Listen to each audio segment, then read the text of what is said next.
Assalamualaikum warahmatullahi wabarakatuh. Salam dan bahagia. Kami dari kelompok 13 akan mempresentasikan hasil diskusi dari kelompok kami dengan judul Collective Bargaining and Labor Relation. Sebelumnya, perkenalkan, nama saya Elvi Kusumaningrum dengan NIM 2019 008338 dan juga bersama teman saya Alfiana Droto Nafisah dengan NIM 2019 008350. Yang pertama, saya akan menjelaskan apa itu hubungan buruh dan juga serikat pekerja. Yang pertama, definisi hubungan buruh. Menurut Undang-Undang Nomor 13 Tahun 2003 tentang Ketenagakerjaan Pasal 1 disebutkan definisi hubungan kerja adalah hubungan antara pengusaha dengan pekerja atau buruh berdasarkan perjanjian kerja yang mempunyai unsur pekerjaan, upah, dan perintah.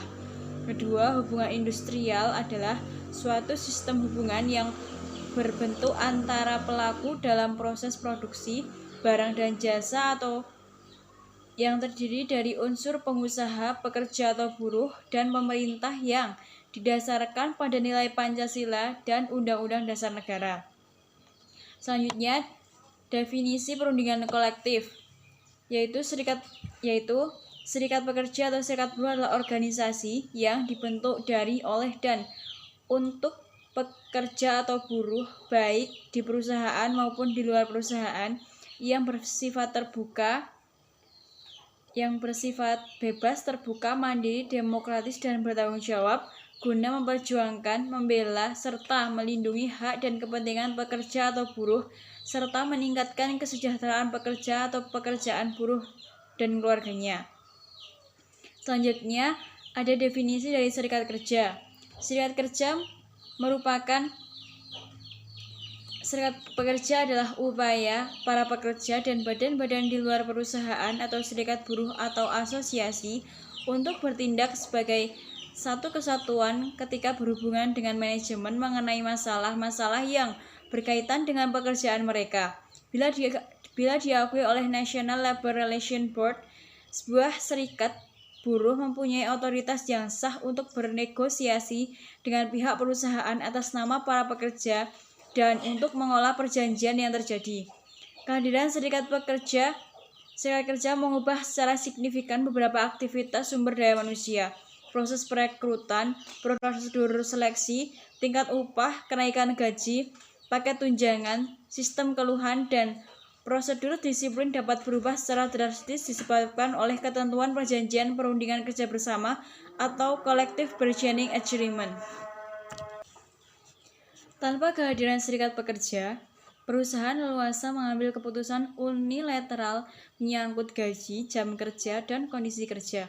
Keputusan ini dilakukan oleh perusahaan tanpa masukan atau harus menerima persyaratan manajemen, menegosiasikannya dengan serikat pekerja dalam hal pengambilan keputusan bilateral atau bilateral decision making.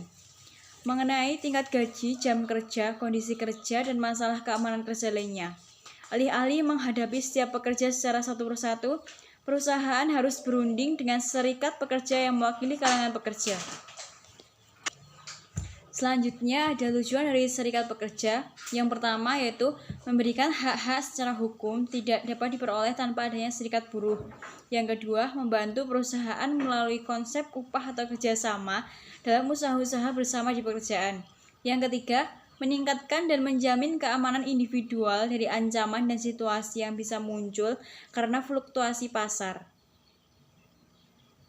perubahan teknologi, atau keputusan manajemen. Yang keempat, mempengaruhi hubungan kekuasaan dalam sistem sosial dengan cara-cara yang mendukung. Selanjutnya, memajukan kesejahteraan semua pihak yang bekerja untuk kehidupan baik anggota maupun bukan. Yang keenam, menciptakan mekanisme untuk menangkal penggunaan kebijakan yang sewenang-wenang di tempat kerja. Bagi perusahaan, keberadaan sebuah serikat buruh dapat mempengaruhi kemampuan mereka mengelola sumber daya manusia mereka yang vital. Bagi para pekerja, serikat buruh dapat membantu mereka untuk memperoleh apa yang mereka inginkan, misalnya kenaikan upah, keamanan kerja dari perusahaan mereka. Bagi manajemen, serikat pekerja dapat mengakibatkan kurangnya fleksibilitas dalam penerimaan pekerja baru, penugasan-penugasan, dan perkenalan metode kerja baru seperti otomatisasi, hilangnya kendali, praktek-praktek kerja yang tidak efisien, struktur pekerjaan yang tidak fleksibel. Serikat buruh membantu perusahaan melalui konsesi upah atau kerjasama dalam usaha-usaha bersama di pekerjaan, seperti program kelompok kerja atau Scanland Plan, yang memungkinkan perusahaan melakukan usaha-usaha penyelamatan terutama di masa-masa sulit, namun tetap menguntungkan dan kompetitif. Hal ini terjadi pada industri-industri baja dan perusahaan penerbangan. Serikat buruh juga dapat membantu mengidentifikasi bahaya-bahaya dalam pekerjaan dan meningkatkan kualitas kehidupan kerja para pekerja. 3 kondisi yang berdiri sendiri mempengaruhi dengan kuat keputusan pekerja untuk masuk ke serikat buruh, yaitu yang pertama, adanya ketidakpuasan. Ketika seseorang menerima pekerjaan, kondisi-kondisi tertentu pekerjaan seperti upah, jam kerja, dan jenis pekerjaan disebutkan dalam kontrak pekerjaan. Suatu kontrak psikologis juga terdapat antara perusahaan dan pekerja, berisikan harapan-harapan tidak tertulis pekerja mengenai kondisi-kondisi yang memadai kebutuhan pekerja itu sendiri. Besarnya upah yang harus dikeluarkan untuk pekerja tersebut dan wujud otoritas yang dimiliki perusahaan dalam mengarahkan pekerjaan para pekerja. Harapan-harapan ini berkaitan dengan keinginan pekerja untuk memuaskan preferensi pribadinya di tempat kerja. Seberapa jauh perusahaan mampu memuaskan preferensi ini menentukan tingkat kepuasan pekerja. Ketidakpuasan terhadap persyaratan-persyaratan dan kondisi-kondisi implisit pekerja yang akan membuat pekerja berupaya mengubah situasi pekerjaan, seringkali melalui serikat pekerja. Suatu studi penting menemukan hubungan yang sangat kuat antara tingkat kepuasan dan proporsi para pekerja yang memiliki masuk serikat buruh. Hampir seluruh pekerja yang merasa puas dengan manajemen menolak masuk serikat buruh. Oleh karena itu, jika manajemen ingin agar serikat pekerja menjadi kurang menarik bagi para pekerjanya, perusahaan harus menciptakan kondisi kerja yang lebih memuaskan. Selanjutnya, kurangnya kekuasaan. Serikat pekerja jarang sekali menjadi jalan keluar pertama yang diambil oleh para pekerja yang tidak puas dengan beberapa aspek dari pekerjaan mereka. Upaya meningkatkan situasi kerja biasanya pertama kali dilakukan oleh seorang dengan bertindak sendirian. Seorang yang mempunyai cukup kekuasaan atau pengaruh dapat mempengaruhi terjadinya perubahan-perubahan yang diperlukan tanpa harus berkolaborasi dengan orang-orang lain. Besarnya kekuasaan yang dipunyai seorang pekerja di perusahaan ditentukan oleh eksklusivitas atau seberapa sulit mengganti orang tersebut. Yang selanjutnya ada instrumentalitas serikat buruh. Jika para pekerja percaya bahwa serikat buruh mampu membantu menyelesaikan masalah yang mereka hadapi, mereka akan menimbang-nimbang nilai manfaat yang diperoleh melalui serikat pekerja dibandingkan dengan kerugian-kerugian lainnya. Selanjutnya ada beberapa tipe serikat pekerja. Yang pertama itu craft unions atau serikat pekerja yang anggotanya terdiri dari para pekerja atau pekerja yang mempunyai keterampilan yang sama seperti tukang kayu, tukang batu, dan sebagainya. Yang kedua ada industrial unions, yaitu serikat pekerja yang dibentuk berdasarkan lokasi pekerjaan yang sama. Serikat ini terdiri dari para pekerja yang tidak berketerampilan atau unskilled maupun yang berketerampilan atau skill yang ada dalam suatu perusahaan atau industri tertentu tanpa memperhatikan sifat pekerjaan mereka. Yang selanjutnya ada mixed unions, yaitu serikat pekerja yang mencakup para pekerja terampil, tidak terampil, dan setengah terampil dari suatu lokal tertentu, tidak memandang dari industri mana. Bentuk serikat pekerja ini mengkombinasikan antara craft unions dan juga industrial unions. Perundingan kerja bersama atau collective bargaining adalah proses di mana perwakilan serikat pekerja atau representatif dua kelompok bertemu dan bermaksud untuk merundingkan atau negosiasi suatu perjanjian yang mengatur hubungan-hubungan kedua pihak di waktu yang akan datang. Dalam kerangka serikat pekerja dan manajemen, perundingan kolektif merupakan proses negosiasi antara pihak pekerja yang diawali oleh serikat pekerja dengan pihak manajemen untuk menetapkan syarat-syarat hubungan kerja. Proses ini meliputi pengakuan awal hak dan kewajiban dari serikat pekerja dan manajemen, negosiasi sebuah kontrak tertulis mengenai gaji, jam kerja, dan kondisi kerja lainnya, dan interpretasi serta penerapan kontrak selama periode waktu berlakunya proses perundingan kerja bersama mempunyai 3 fungsi utama, yaitu yang pertama menyusun dan merevisi peraturan kerja melalui negosiasi perjanjian atau kontrak kerja, yang kedua melakukan hasil perundingan kerja bersama, dan yang ketiga Saya Alfiana Duratun Hafisah, NIM 2019 008350, akan melanjutkan penjelasan dari Mbak Elvi, yaitu faktor-faktor pengaruh dalam perundingan kerja bersama. Ada beberapa hal yang perlu diperhatikan dalam perundingan kerja bersama yang akan mempengaruhi sikap, proses, dan perundingan. Di antara faktor-faktor tersebut adalah 1. Cakupan perundingan, yaitu banyaknya buruh yang terkena hasil perundingan atau perjanjian kerja. Apakah berlaku untuk para pekerja dalam suatu departemen, divisi, perusahaan, atau seluruh pekerja dalam suatu industri. 2. Tekanan-tekanan perundingan serikat pekerja mempunyai beberapa strategi dan taktik tertentu yang digunakan untuk memaksa kelonggaran-kelonggaran yang lebih besar dari perusahaan. Selain menggunakan taktik tawar-menawar atau sering dikenal dengan istilah perdagangan sapi, ada tipe lain yang kadang-kadang digunakan, yaitu pemogokan atau strikes.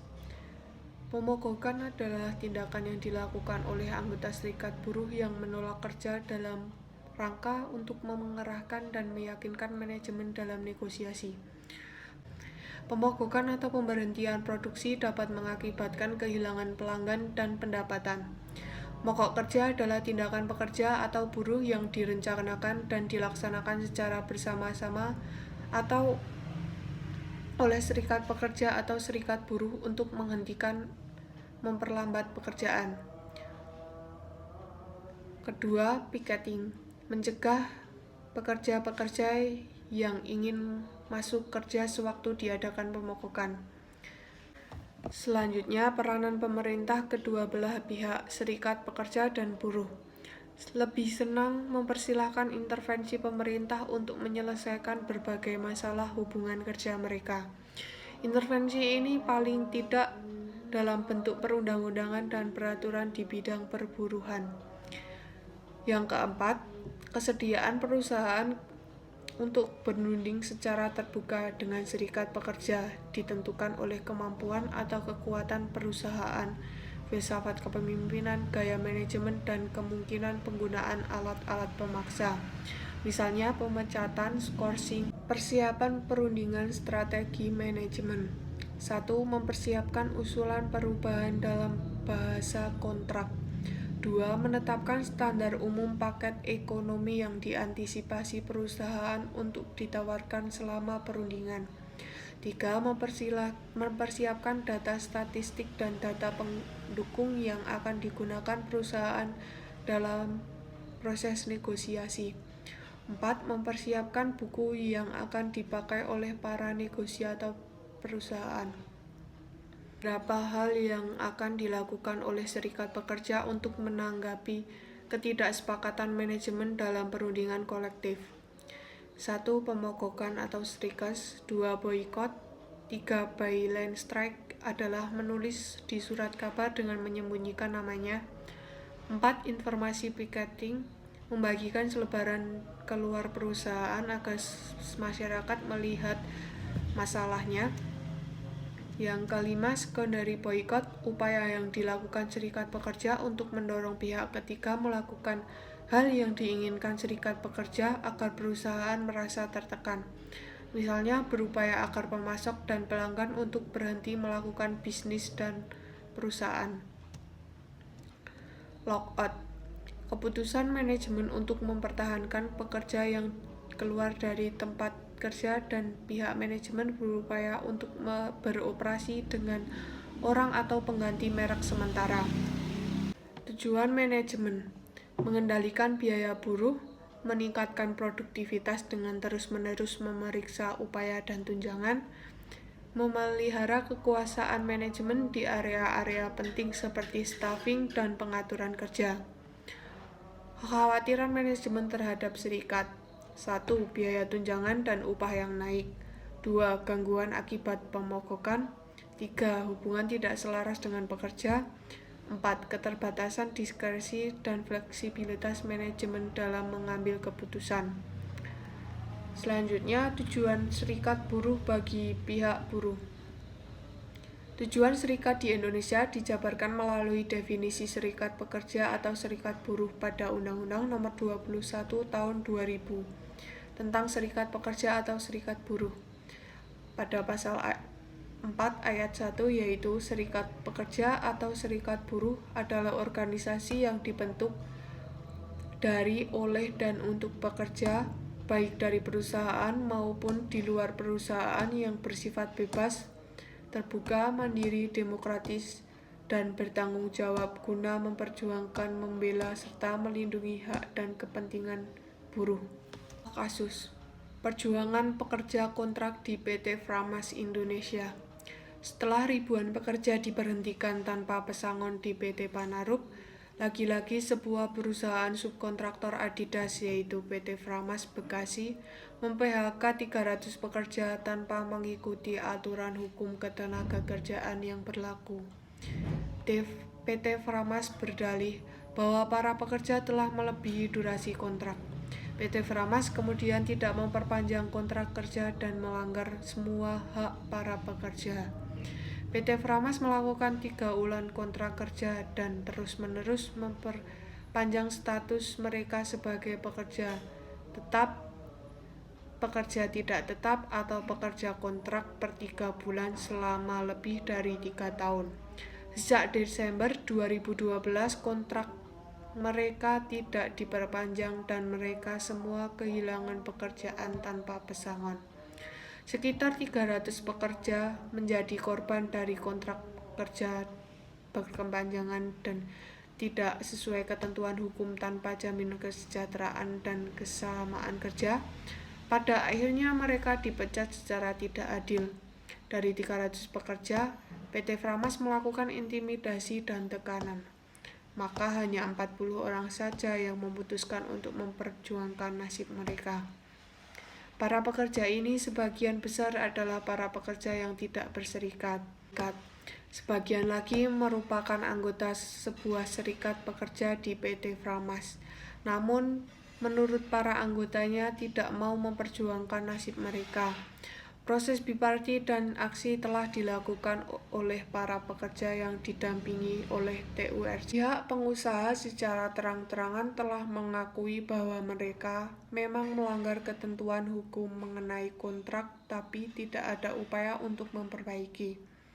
Setelah proses biparti tidak membuahkan hasil, para pekerja menempuh proses penyelesaian perkara hubungan industrial dengan meminta Dinas Tenaga Kerja Daerah Bekasi untuk menjadi mediator antara pekerja dan perusahaan.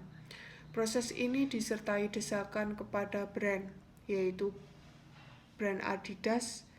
Tanggal aksi di depan kantor Adidas Indonesia, Jalan Jenderal Sudirman, Jakarta Selatan pada 18 Maret 2013, pukul 12 waktu Indonesia Barat. Dalam aksi tersebut, para pekerja menyampaikan tuntutannya. Antara lain, 1. Adidas menekan PT Framas untuk menjamin hak-hak pekerja dan menaati hukum ketenagakerjaan yang berlaku. 3. Keselamatan dan kesehatan di tempat kerja harus dijamin. 4. Menghilangkan paralel union busting yang dilakukan oleh PT Framas. Dari aksi tersebut, manajer Adidas Indonesia berjanji untuk menjembatani permasalahan yang ada dengan PT Adidas. Sampai tulisan ini diturunkan, proses mediasi masih berjalan dan menunggu adanya anjuran dari mediator. Demikian yang dapat kami sampaikan, kurang lebihnya mohon maaf. Wassalamualaikum warahmatullahi wabarakatuh.